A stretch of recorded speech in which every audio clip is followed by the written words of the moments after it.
Saudara, tak hanya menerjang ratusan rumah, banjir limpasan Gunung Watangan juga merendam hampir 100 hektar lahan pertanian di 2 desa di Jember.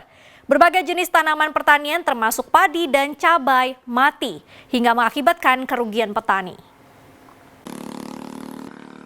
Kawasan ini bukan danau, melainkan kondisi lahan pertanian di Desa Lojejer, Kecamatan Wuluhan, Jember pada Senin sore. Hal itu akibat banjir limpasan Gunung Watangan yang merendam sekitar 40 hektar lahan pertanian di desa ini. Selain tanaman padi, sebagian lahan yang terendam banjir juga ditanami cabai yang telah memasuki masa panen. Alih-alih meraup untung di tengah mahalnya harga cabai saat ini, petani justru menderita kerugian hingga puluhan juta rupiah sebab tanaman cabai mereka mati. Buangan dari gunung itu, Mas, akhirnya menguap ke desa, Mas. Sampai ketinggian berapa itu, Pak? Sampai ketinggian itu kalau di pinggir sungai ini, Mas, minimal 1 meter, Mas. Artinya tanaman cabai kerendam ya? Akhirnya kerendam, Mas. Kalau yang dataran terlalu tinggi, insya Allah enggak, Mas. Gitu. Kalau yang agak rendah itu pasti kerendam, Mas. Ini rusak berarti itu? Ya rusak, Mas, mati, Mas.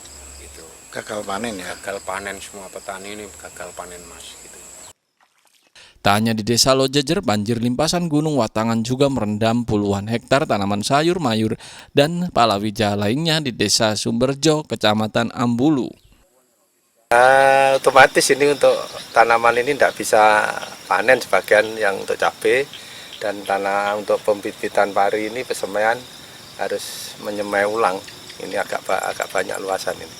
Ada berapa hektar kalau di sini selain tanaman cabai? Untuk wilayah sini yang tergenang air ini kurang lebih ya sekitar 50 hektar ini, 2 desa ini. Antisipasinya seperti apa ini, Pak?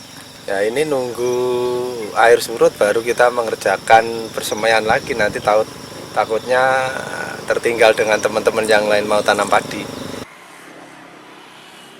Banjir limpasan Gunung Watangan merendam sejumlah wilayah di Kecamatan Wuluhan dan Ambulu sejak Sabtu sore. Selain karena tingginya intensitas hujan, banjir diduga diakibatkan kerusakan lingkungan di kawasan Gunung Watangan.